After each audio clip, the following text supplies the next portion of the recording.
Let's solve this question. An electric dipole is formed by two charges plus q and minus q located in xy plane at this position and this position respectively as shown in the figure. The electric potential at point P due to the dipole is V0. The charges plus q and minus q are then moved to these positions respectively. What is the value of electric potential at P due to the new dipole? Okay.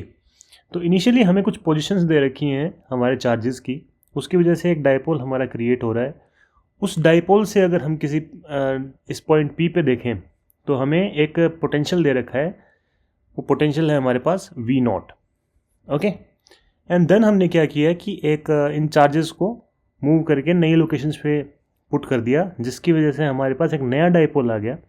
उस dipole की वजह से हमें इस point पे potential पता करना है, और वो पोटेंशियल किसकी फॉर्म में होगा? हमारा ये जो वी नॉट है इसके फॉर्म में हमारा आंसर आएगा. Okay, so let's solve this. सबसे पहले तो हम हमारा जो फॉर्मूला देख लेते हैं क्या होता है.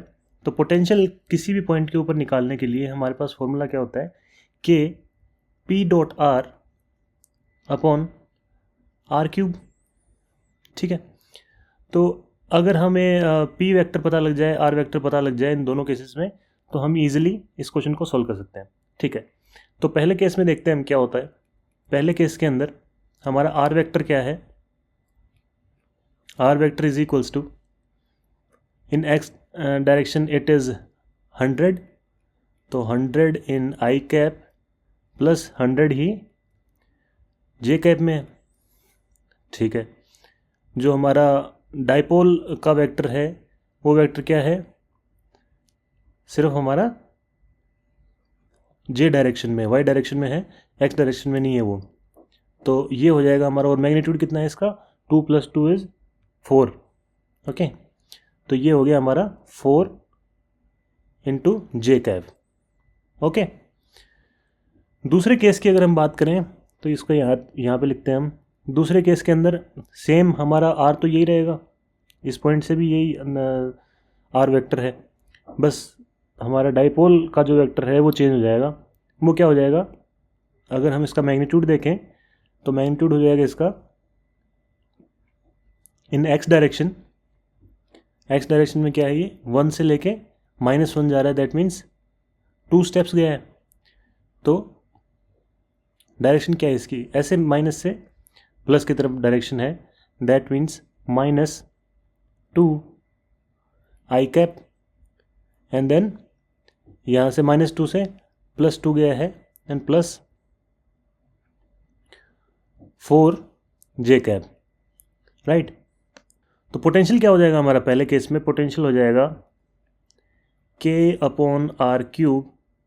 अगर इन दोनों का डॉट प्रोडक्ट करें तो क्या आएगा? ये टर्म तो 0 हो जाएगी, ये बचेगा हमारे पास, ये सर्वाइव करेगा. That is 400. ओके. और इसका और आर कैप का अगर डॉट प्रोडक्ट करें तो हमारे पास पोटेंशियल क्या आ जाएगा? Potential, this is our we not basically. और ये जो हो जाएगा, ये हो जाएगा हमारे पास K/R³ times 100 times -2 is -200 plus 400. तो ये आ गया V is equals to K/R³ times 200. Okay. तो इसको अगर हम 2 से मल्टीप्लाई कर दें, 2 से डिवाइड कर दें, तो ये जो टर्म है हमारी बेसिकली ये क्या हो गया हमारा? V not. तो V क्या आ गया हमारा? V0/2, which is our answer. Option B. Okay.